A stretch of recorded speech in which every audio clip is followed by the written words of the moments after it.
Here we go. All right, we are going to start.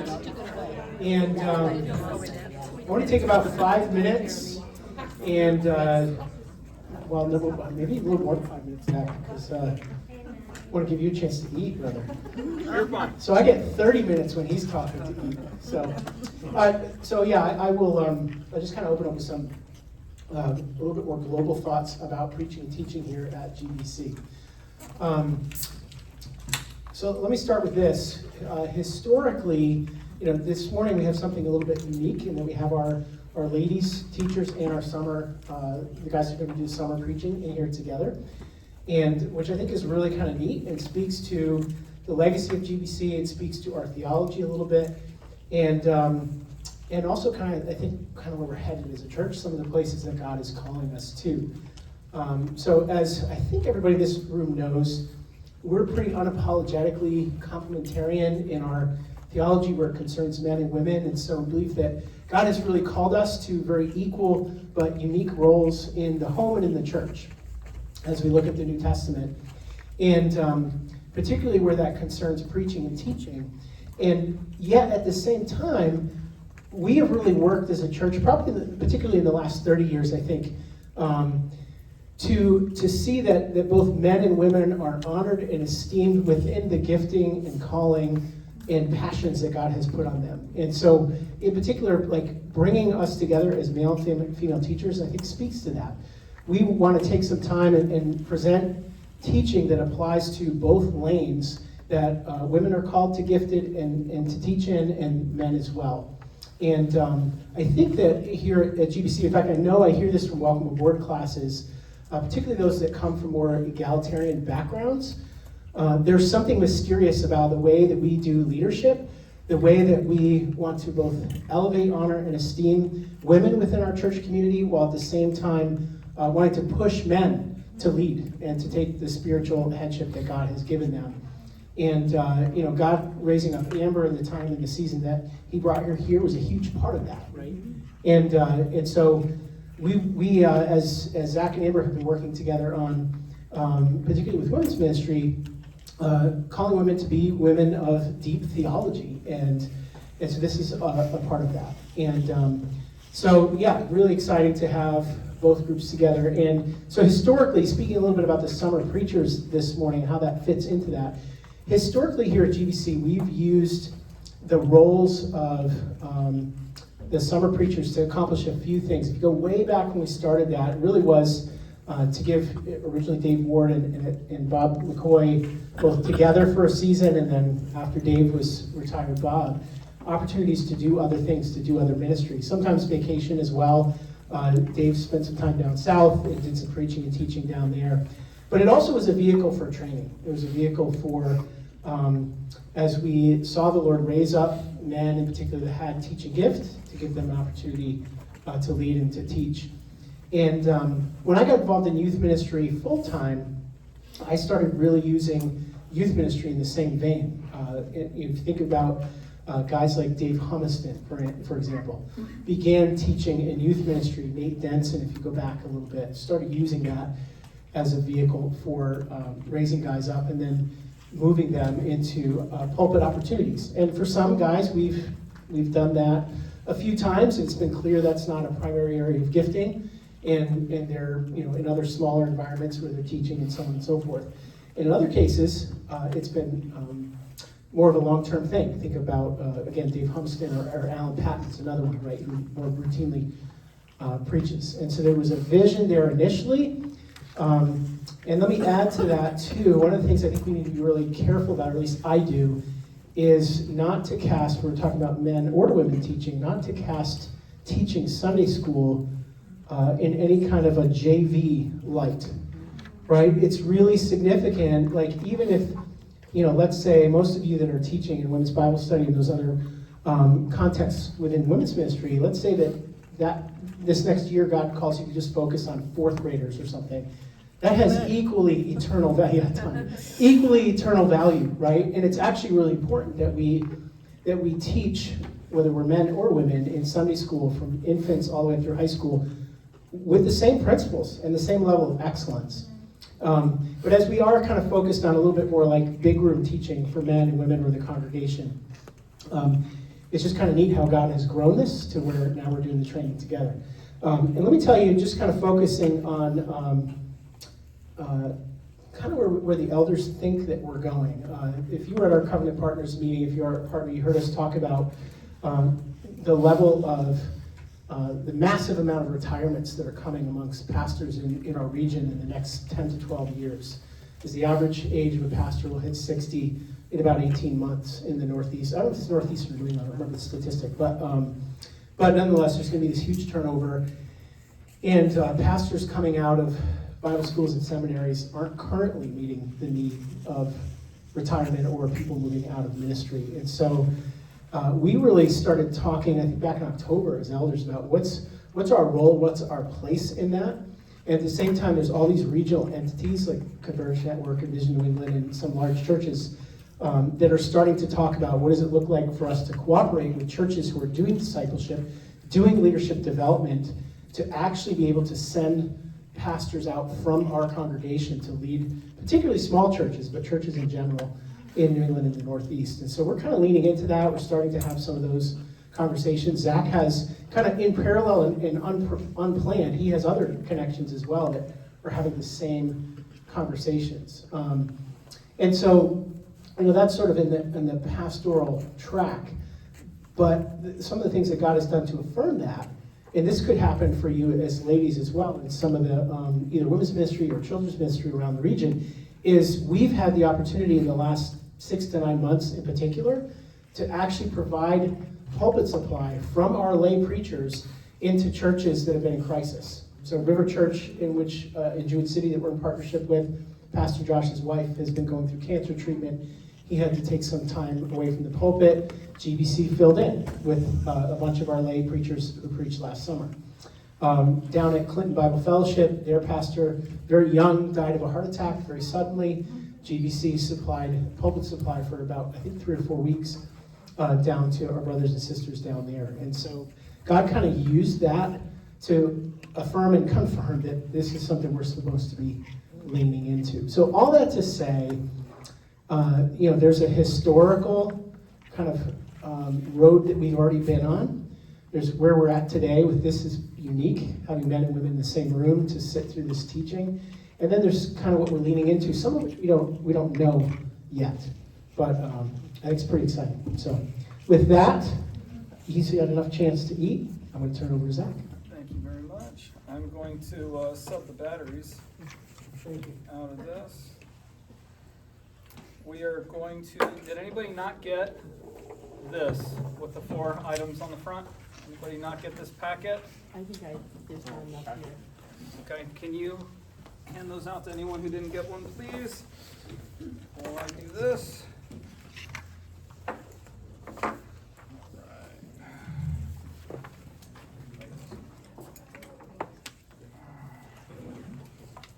Anyone else see the packet?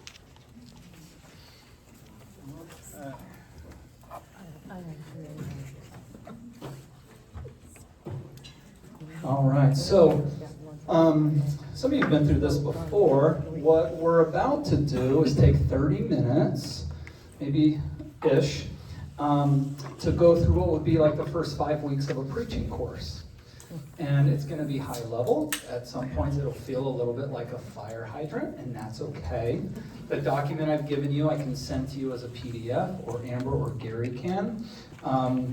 And we just want to give you something that you can look back to, or a framework through which you can ask questions down the line. You're going to be very tempted to look ahead and to read all of that. Please wait. We'll get there. And so just in the way of, as we go through, if it feels fast, it's because it is. And there will be time for questions, and I'm happy to spend time with you outside of this time for follow-up questions, or you can send me an email or something like that.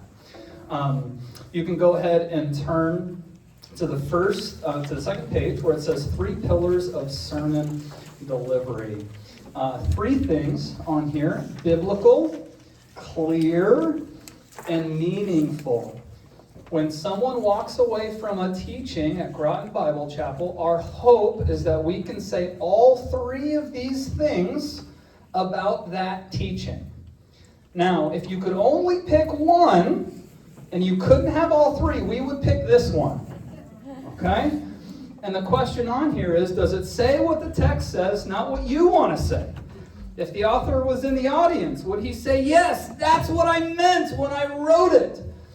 One of the best ways to preach a non-biblical teaching is you're assigned a text, you haven't researched it, you haven't studied it, you haven't come up with an idea, but you have a story that's amazing. You have an illustration from your life that you can't wait to share with your audience. And so you begin with what you want to say, and then you go into the text looking for an excuse to say it. And that's a temptation that a lot of people face as they preach the word. So the goal, number one goal, if you had to pick one, is biblical, and that's just saying what God says. And we're going to flesh that out in a little bit more detail later. Now, most people who preach, most people will struggle with one of these. One of these will be an issue. Okay? You may not know what it is, but if other people in this room have heard you, you can ask them, which one of these is my strong one and which one of these is weaker? Because odds are it's one of them. If you walk out of a sermon and you think to yourself, wow, that was powerful. But then the next day someone said, what was it about? And you're like, actually, I don't really remember, but it was powerful. Okay? That is a meaningful sermon that is not clear. All right? You felt moved by it. You remember the feeling of being moved. You could not regurgitate the sermon because at points, even though it was meaningful, the dots didn't connect throughout the sermon. Okay? Now, on the flip side, you could walk out and be able to regurgitate. This is what they talked about. But because all of the illustrations were in the sky somewhere, at no point did the preacher talk about your situation, where the application exists in your life. At no point did they use an illustration that makes sense in your world. That is a clear sermon that is not meaningful. Okay? The goal is to hit all three the best we can. Most people, again, will be good at one of these. It'll come natural to them. Most people, one of them takes a little bit more work and effort. So under number 2, you can see questions. Okay, if you had written a talk and you gave it to someone, you wanted them to evaluate. Is there a main point? All right, do the subpoints support the main point? Are there transitions or is it choppy? Do you repeat the things that should be remembered? Okay, because in the world of homiletics, if you get into like preaching literature, there's a lot of overlap with communication literature, and there's been a lot of studies on retention. Okay, just in the business world as well, and so there's a lot of overlap in the research with public speakers and with preaching. And so for most people, like 4 to 7 times, they have to hear something 4 to 7 times before it sticks.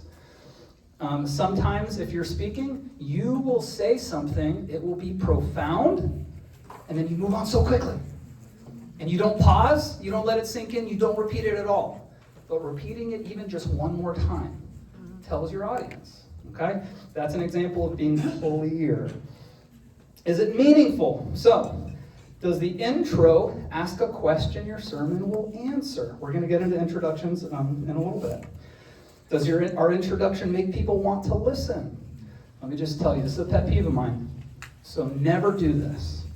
When you get up to speak, this is the best way to show the audience that you're brand new at this. You get up, and the first thing you say is, when I was invited to speak, ... You tell the story of how you got to where you are, instead of preaching what you came to preach. Your opening line, okay, is an opportunity to create tension. Start with a question. Start with a question that your sermon's going to answer, or that your teaching's going to answer. So again, as far as meaningfulness, are illustrations concrete? Okay, again, we'll get into this a little bit late. a little bit more when we get to outlining, but just the whet appetites. Every illustration exists on what's called the ladder of abstraction. Okay? This is abstract. This is concrete. Okay? An example. When life is hard, cling to Jesus. That's really abstract. When you say that, it's true, but you're requiring your audience to think for themselves what hard means. Okay? Concrete. An example of this would be when the doctor calls and the prognosis is bad. When your kids are so upset that they don't even want to call you mom or dad. When, list off, right? And you can think of your audience and who's there, because if you're talking to a group of women, it's a little bit, you can be more specific than necessarily a giant co-ed audience. If you're talking to a certain age group, okay? But your illustrations, this makes things meaningful. People see themselves in what it is that you're sharing. So this is always tempting, and for the people here who've done the sermons with me, this is a common piece of feedback. I'll circle something and say, be more concrete. Do you provide counterpoints? And then finally, under the it is meaningful, counterpoints is as a for instance, some of you might be saying to yourself, ... And in response, let me tell you what I think about that. It's assuming what people are thinking. We'll come back to it. Do you land the plane? At the end of your sermon, do you prep everything but the landing and then just kind of continue talking until it finally seems like the plane is down? Or do you actually plan a way for the plane to go down? Hopefully with the wheels intact and everything else. So these are your three pillars. Again, in order of importance, in my mind, you could debate the second and the third. But we want to keep all of these things in mind. All right? Okay. You can go to the next page. Any questions on those three, actually? Any clarifying questions on those three things? So that's an evaluative tool. After you prepare a teaching, you can just say, hey, is it biblical? Hopefully that was like that from the start. But then too, if you ever hand like a teaching off to someone for feedback, they may not have this lens through which to look, so you can ask them like, hey, is it biblical? Is it clear? Is it meaningful? And it's a framework for people to evaluate. Hey, Zach? Yes? Would you tweak that at all if you were teaching expository versus like big theme, big idea? Or would you try to like, you know what I'm saying? Because sometimes you get a passage and you're told to teach on this passage. And I'm just 15 verses, right? You got to just chunk them out, you got to work through them. Do you have? So big idea is expository. They're not separate. Well, Yeah. Sometimes people like will take and read it and they'll just pull out one big thing, right? And then they'll kind of focus on that, or sometimes people will go through verse by verse, kind of teach it that way. Is there a way to? So I would say what I'm putting together here is the same kind of starter kit you'd be given in an introduction to preaching class, where it's basically training wheels, and they would say use the training wheels first. You can break the rules once you've mastered the rules. Like you can use the calculator once you've memorized the math facts. It's kind of that kind of mentality. You'll see in mine and Gary's sermons, you'll see hints of this throughout now that you've kind of seen the language. But you see, we don't go through it this way completely, because sometimes, again, from start to finish, what I'm giving you is what I think is the easiest process for someone brand new. It is very common when I work with someone who's prepping a sermon who hasn't done it in a while or doesn't do it often, is they waste an immense amount of time flapping around, not realizing that their energy is going into the wind as opposed to in all of it being funneled in the same direction. So absolutely, there's room for, instead of a big idea, pulling out 3 ideas and walking through them one at a time, right? If you were to want, like someone like a Tim Keller, as a for instance, he doesn't do big idea preaching. All right, Tim Keller will say, here's a list of 6 things. And then he'll get to the third point and say, okay, here's 5 subpoints. He's immensely clear. And for the people that I know that struggle with Tim Keller, it's because he's a list person. Yeah. I love it, right? But not everyone does. And so anyway, but that's for this process. Most people, homiletically or communication-wise, again in the research, they struggle to grasp more than one idea. People will rarely walk away from your talk remembering more than one phrase. Okay? And if that phrase, and it probably is a phrase of less than 8 to 10 words, and that may not be your goal, but I'm assuming that here, that when people walk out, that there's some nugget of application that you want to really like nail home. And I'll give you an example. I went to the Wiggins house a few months after I had preached a sermon, and my main point of that sermon, and I must have said it 6 or 7 times in the sermon, was get the worldly out of your world. It was a few months later, and they had a chalkboard wall at the time, and it was written on their wall. Like, they got home, they remembered it, and they wrote, get the worldly out of your world. Very short, very punchy, and it landed. But again, I said it, like at the end of every point, I said it. Not every sermon will allow that, but just the ideas that we're getting through here, hopefully it'll make sense. Any other questions on those first 3? Okay. All right. So, we're going to talk through the process. What I would recommend, if you're starting a talk from scratch, my order of operations. Okay? I give this please do not at the very top. I've already mentioned this, but I wrote it down for you. Do not start thinking up illustrations and stories before you have your main ideas. Notice I said ideas, just in case. So Brandon, your scenario is included there.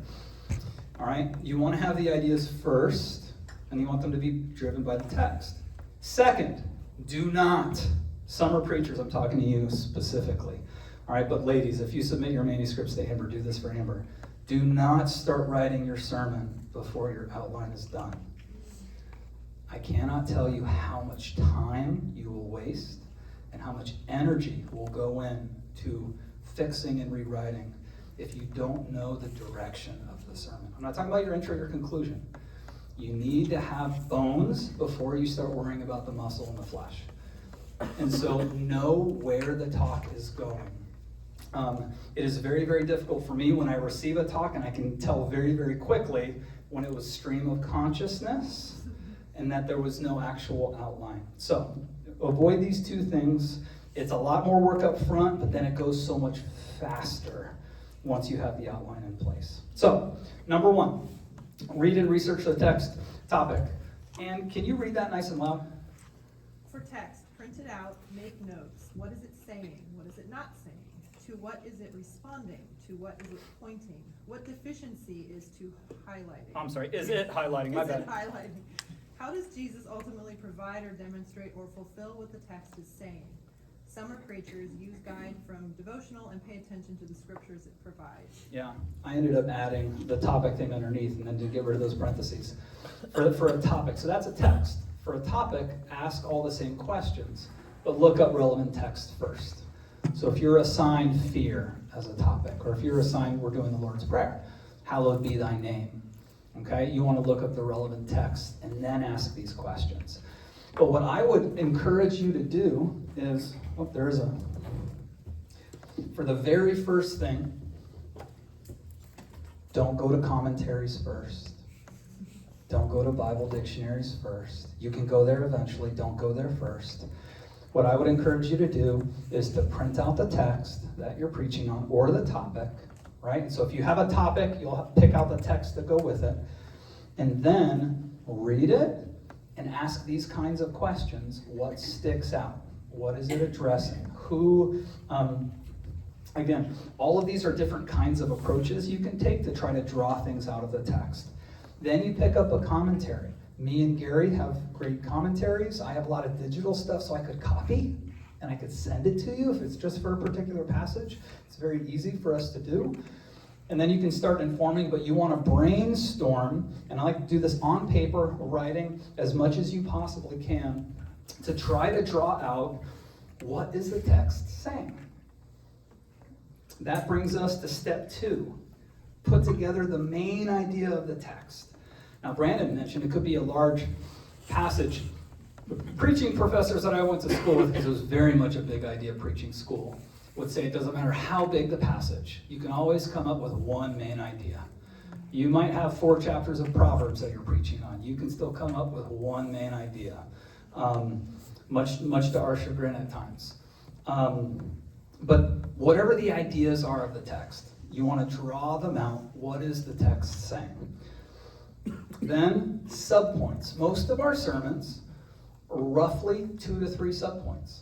And in my own practice, I found a subpoint lasts roughly 8 minutes.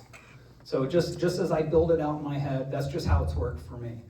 And so if you have 3 subpoints and each one is roughly 8 minutes, you have an intro and a conclusion, that's a 30-minute talk. And so, again, this is the order.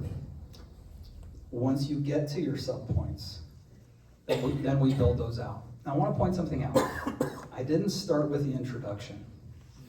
I highly encourage you write that towards the end. You'll notice 5 is conclusion, 6 is introduction, 7 is transitions.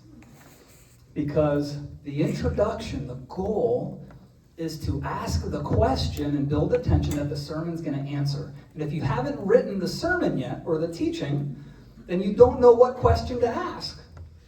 So my encouragement is to wait until the end and then write out your introduction. You'll have a much better idea of what it is you want to use to kind of hook people into your talk. But 4 is where we're going to camp for a little bit. This is probably the meatiest thing that we're going to cover today. Zach, can I just make one comment? Yes, go for it. One of the things that, the reason I always wait to the end to write my introduction is, like, if you're in a series, you're going to hear 2 or 3 people before you leading up to you. And a lot of times that really helps me, like, because one of the things I appreciate when you guys come up and do is, like, tell us where we've been a little bit so that it fits contextually what you're doing that day. So, you know, you get all excited to start writing the introduction you want, but, like, you haven't even listened to the sermon before you to know. It's just another way of kind of wasting your time, because, like, then you hear it and you're like, oh yeah, I really gotta link to that. Like, that was helpful. I don't know if that's the same situation in the women are gonna be or not, but, you know, that's Awesome. Okay. Can I make one other note? Yeah. Kind of what Zach was saying about subpoints, he has his nailed down to 8 minutes. Kind of having your subpoints timed out too will help you if you're like, how am I ever going to talk for 30 minutes?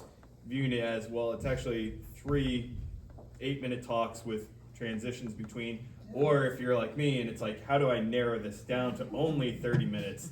Or Gary, where's he at?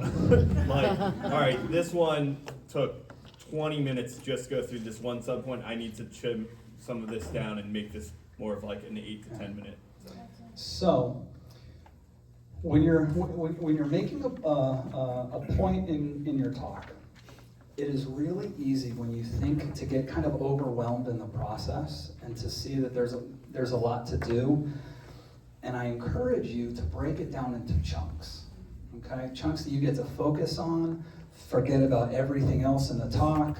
You've researched it. You come up with the kind of the idea, the nugget, and then you have these ideas that are going to support it. And in the second half of our time, we're gonna practice that together in different groups. But you have those. So you take one of those points, and you can ignore everything else, and you can just focus on writing for this point. And so this is an example. And in the sermon software that we use that just kind of brackets this out for us, we have to write it, but it just gives it, like color codes it. It gives us these as an example.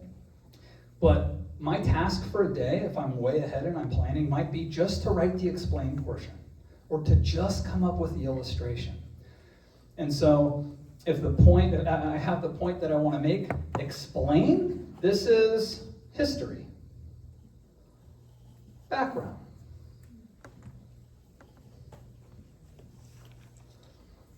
If I'm doing the foot washing of Jesus in John chapter 13, this would be the fact that the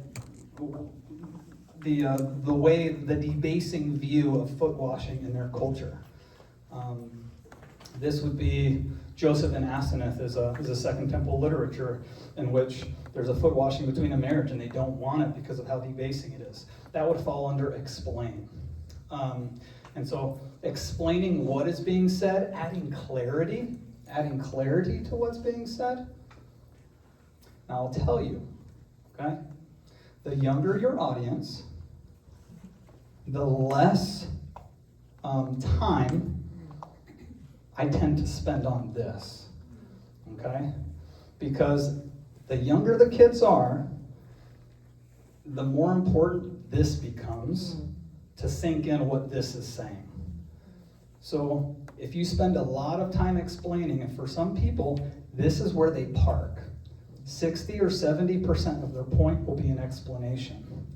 So that might be a lot of clarity, but it's not meaningful, okay? You may give them a lot of knowledge. 2 days later, they won't remember or apply it in their life in a meaningful way. And so explaining is good, but you want to make sure that this isn't your crutch because you did all this commentary research and you found a ton about it, and it's just easy to type all that out, and then you don't have to actually think about illustrating it or applying it.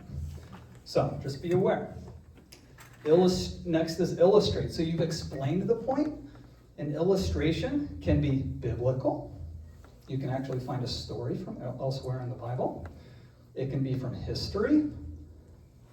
Once upon a time, pastors often used literary. Shakespeare, Oedipus. Kids wouldn't get it these days if you use literary examples. Though Chronicles of Narnia, as an example, is still something that's fresh for people. Literary, I spelled it right. 20 years ago, personal illustrations were heavily frowned upon. And in preaching classes, they actively suppressed. You were taught it is not okay to use personal illustrations from the pulpit. They don't connect. With young people, and increasingly today, it's more common, okay, because it offers a kind of vulnerability from the stage. And so personal illustrations are an example. You just want to make sure when you use personal illustrations that they're tasteful and that you don't degrade anyone else. It can be self-deprecating at times. That's fine. I often do that with me and my wife. But the goal, my kids, the goal of the illustration is to make it click. All right, you've explained the point. Now all of a sudden they can see it in their world. And so for instance, upstairs, I preached on Jonah to the teenagers this morning. And one of the things I showed was his reluctant obedience when he went and preached to Nineveh. And however, God in the New Testament, obedience is driven by affection, not obligation. And that's our example. And so my illustration was, my kids do chores at the end of every meal, except on Sabbath. And they could do the chore, okay? And they could grumble along the way. That's not them obeying out of affection, it's obeying out of obligation. And then I gave one other illustration. I said, ladies, if you go out on a date with somebody, all right, sorry if you're a teenager and that's weird for me to mention, all right, but I said, if you go on a walk in Mystic with a dude and he opens the door and complains, and then he buys you something and complains, and then he gives you his jacket and complains, are you gonna wanna hang out with him again? No, because everything was driven by obligation, not affection. Now, those were my illustrations, all right, to try to get at using something in their world to try to help them understand. So you explain your point, you illustrate. Counter. This is the easiest one to skip, and if you did, most people wouldn't notice, okay? This is the way for you to speak to the skeptic. If you're talking on a hard text, this is where you would say, now some of you might be thinking, that doesn't work because. And if that's you, I just want to say. So this is where you offer a counter argument. You're only hitting a small portion of the people, but the people you do, again, are the skeptics in the room. And then finally, application. What does this look like in your life?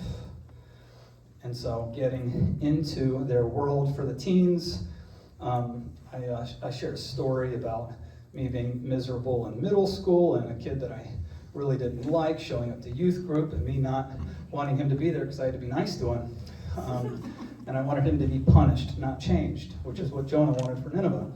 And in the application, right, it's calling them to see the kids around them on their sports teams, in their schools, in their homes. They're wanting God to change them, not punish them. It's a different heart, right? Apply. Finally, restate. Whatever your point is, restate it. Say it again. So every point you make, say it at least twice is the goal. And this is clarity. Okay?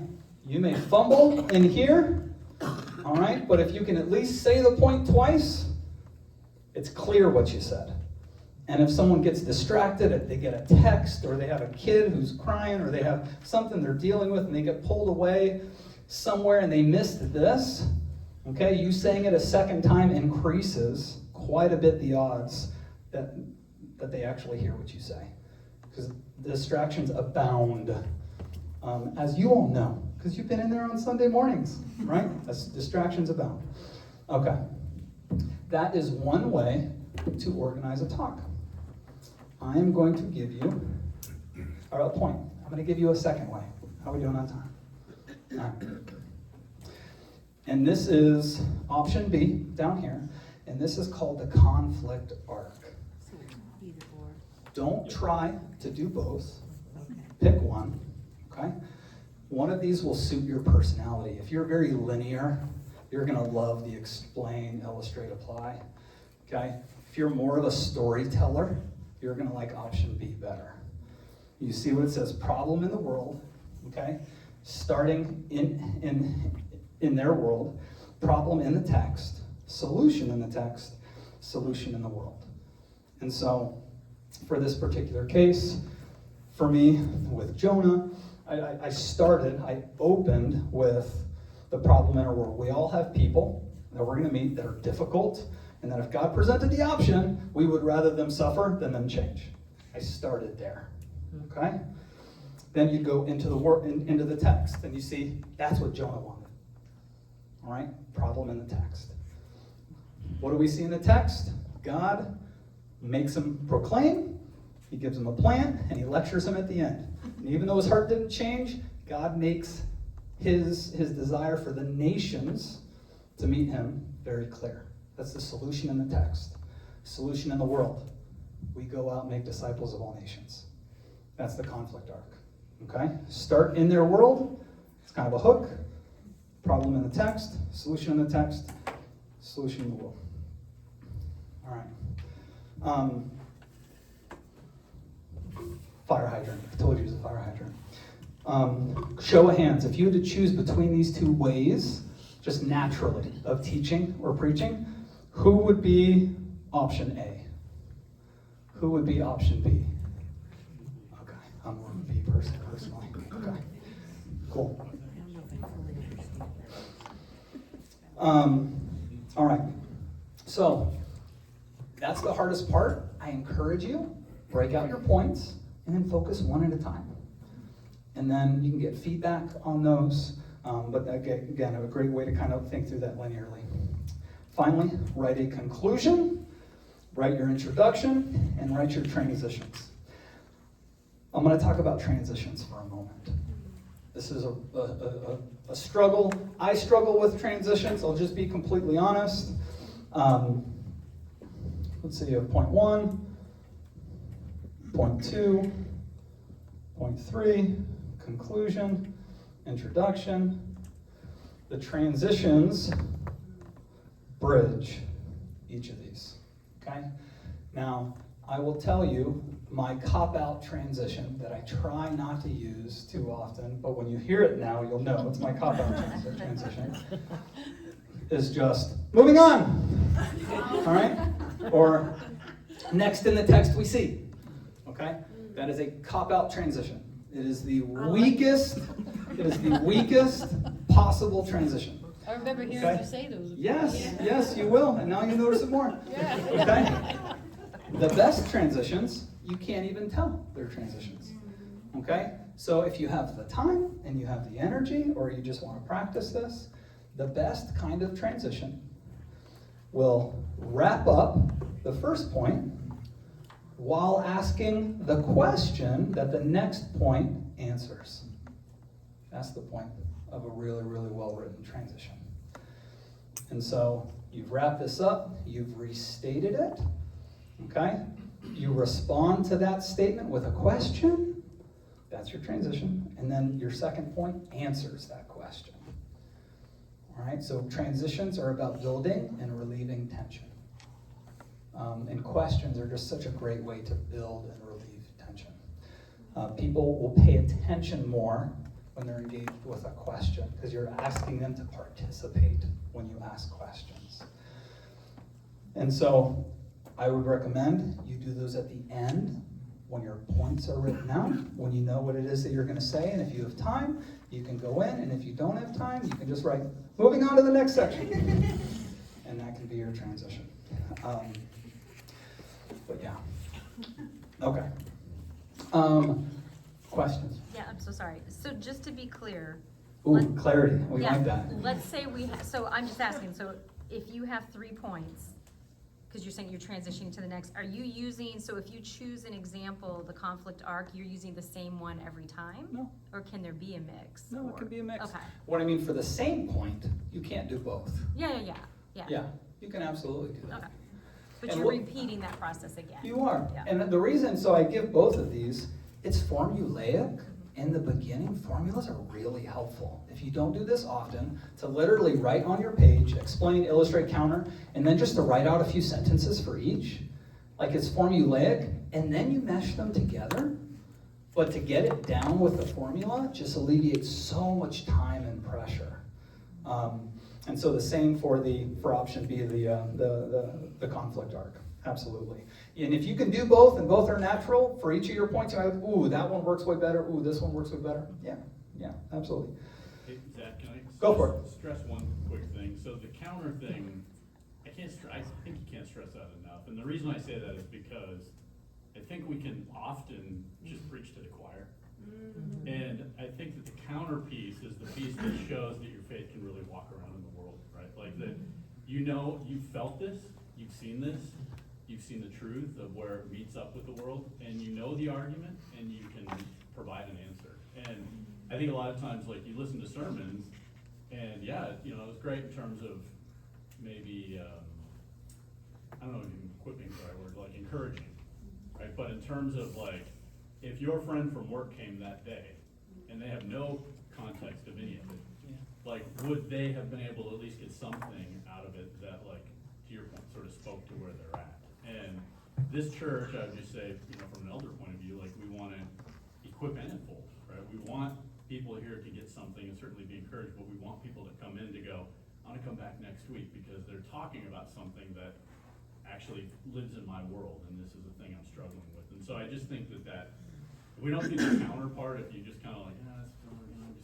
better on the encouragement front. I just want to encourage, like, just ask yourself, if I had an unsaved friend here, which part of this sermon would they struggle with? Which part would they not really grab onto? Which part would they think, like, that just sounds like Santa Claus fairy tale stuff? Like, So, yeah, that's, So as a for instance, today with the youth, we did Jonah, and I said to them a few years ago, a man in Cape Cod was swallowed by a whale. And he was spit out. Because I know there's people in this room, when you heard this story growing up, you thought you dismissed it right away, or you have friends who did, just because that doesn't happen. Well, this guy was on the news, he was paraded around late night TV. It literally happened a few years ago, just a couple hours north, right? Because that's a defeater, and in the communication what's called a defeater. People walk in with defeaters, where they don't hear what you're saying because of the assumptions that they bring. So I just got that out of the way, right? And then we proceeded into Jonah. So yeah, I appreciate that, Brandon. Just to add to that, that's what Paul does, particularly in Romans. I think it's 4 times where Paul presents an objection. Some of you will say, can grace abound, right? And then he answers it right in the text. So, yeah, there's some good examples of anticipating this kind of thing. that was my counterpoint for Jonah today. I wanted them to know it's real. Because as I studied, they think it's folklore, there was so much on that. And tried to give them some points as to why we can believe that it is a real story. Anyway. And you did that For your first grade class. First yeah. grade, because you know, and what, right, Pinocchio, right, it's a Disney movie. But, and they were right, can it be real, you know, That's a yeah, good it's point. real, it was a miracle, It's great here. anyway.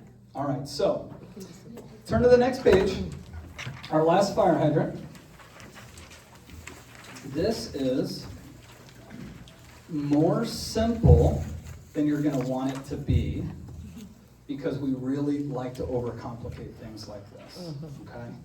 This is kind of the standard recommended process to figure out what the idea is in a text. You could do this for anything. This is basic communication theory. Every idea has a subject and a complement.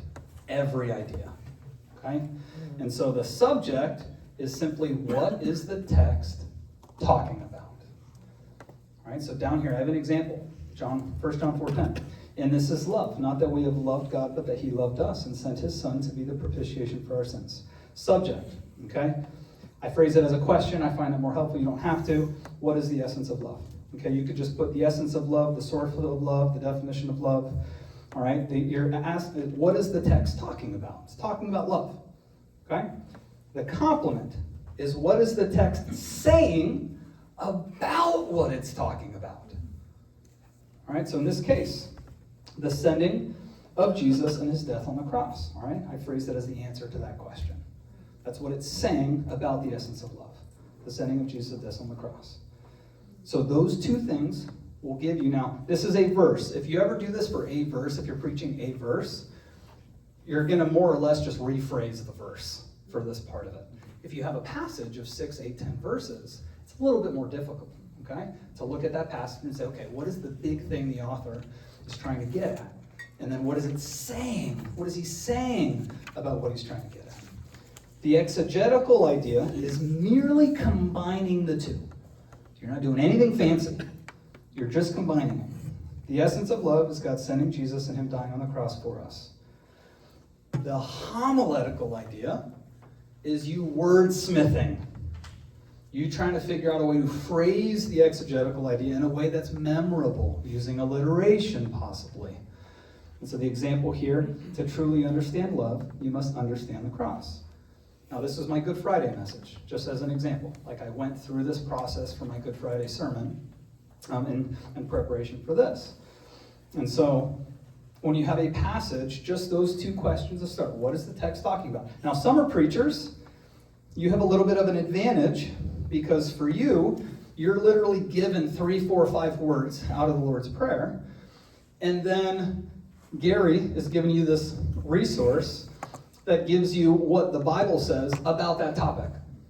And so when you have a topic, not a text, but a topic, the question is, okay, what is the topic? And then what is the Bible saying about that topic? Then you build out your idea from there. So are we gonna use this same thing when we do multiple chapters as well? Because I know for John, some of us, for the ladies, or for the women's Bible study, we're doing multiple chapters. So would we still try to find this same subject and complement strategy for multiple chapters? So what I'm saying is every idea you ever communicate, ever, has a subject and a complement. Okay. So what all I'm doing is giving you the language to think about it as you try to come up with it. Maybe you're assigned, 35 verses, and you're going to just pull out 3 kind of main points in the different chunks. All right, they're very unrelated. You're like, you know what, I'm just going to do a point for this text, a point for this text, a point for this text. Then it applies. But anytime you create an idea, you create a subject and a complement. You've probably never thought about that with those terms before. I'm giving you the formula. And so, step 1, go through the text. What is it talking about? Pick the thing. Because there are probably 8 things you could pick if you wanted to. All right, what is the thing? All right, because for any given point, you're not going to be able to talk about 8 things and people remember it. So what's the thing? Then step 2, what is it saying about the thing? All right, and then from there you combine it, and then from there you can wordsmith it. All right, finally, last thing before we split up, the 4 P's. Okay, variation. Keeps attention. Monotony tells people to stop listening. Okay? This is really, really important. Pace, pitch, pause, and power, all right, in the homiletics world, the 4 Ps. So if you talk at the same level for the entirety of your talk, but sometimes you get faster and faster and faster, and other times you slow down, that will engage people, okay? So if you have monotony in your pitch, but variation in your pace, that will engage. Because anytime you make that change, it tells people to lean in. All right, pitch, I think, very important. All right, inflection in your voice, especially when you're mimicking conversation or you're trying to represent a voice in the text. Pausing, when you write out your manuscripts, you can guess 125 words per minute. You gotta factor in pauses. People who go long tend to not think about pausing, and then they just think, I gotta get through this. Pausing lets things sink in. If you say something and you want it to be oomph with it, you have to pause and then say it again. So pauses tell people it matters. And then power, getting loud and getting quiet, which is why, where possible, we really try to use amplification like this, because I can get quiet on this and you can still hear me, okay? And it sends a message as we talk.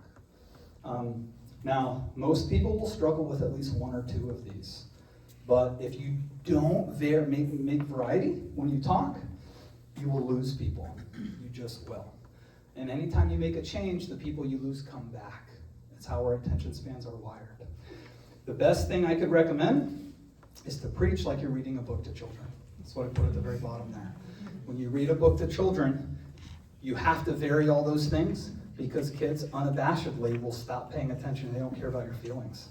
And so you learn to read books in a way that engages them. When you speak, you want to do the same thing.